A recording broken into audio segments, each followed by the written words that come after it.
بسم اللہ الرحمن الرحیم۔ السلام علیکم دوستو، لگ بھگ تقریباً ایک سال سے زائد کا عرصہ ہو گیا ہے کہ شائقین کرکٹر کہہ رہے ہیں کہ محمد عامر کو ٹیم میں شامل کرے اور محمد عامر کو اپنا ریٹائرمنٹ واپس لینا چاہیے، مگر آج تک وہاب ریاض کے لیے کسی نے آواز بلند نہیں کی اور نہ ہی کسی نے ان کے لیے آواز اٹھائی کہ وہاب ریاض کو قومی اسکواڈ میں شامل کیا جائے۔ دوستو، محمد عامر اور وہاب ریاض کی شاندار باؤلنگ ریکارڈ دیکھے اور بتائے کہ دونوں میں کس کھلاڑی کی واپسی ہونی چاہیے یا پھر دونوں کی واپسی ہونی چاہیے۔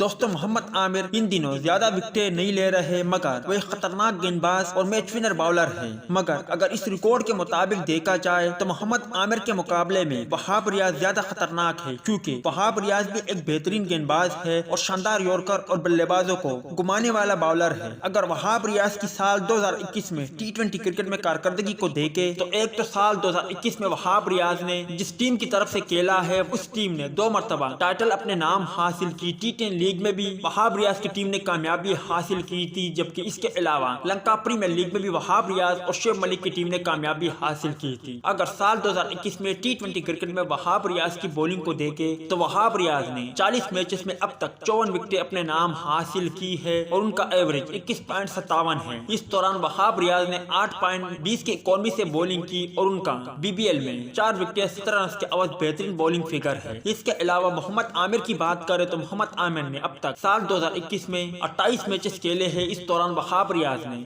محمد عامر نے اب تک 25 وکٹیں حاصل کی ہے اور ان کا ایوریج 31.28 رہا۔ اگر اکانوی کی بات کرے تو محمد عامر نے 7.95 کی اکانوی رن سے شاندار بولنگ کی ہے اور اس کا بہترین بولنگ فگر 3 کھلاڑی 21 رنز کے عوض آؤٹ ہے۔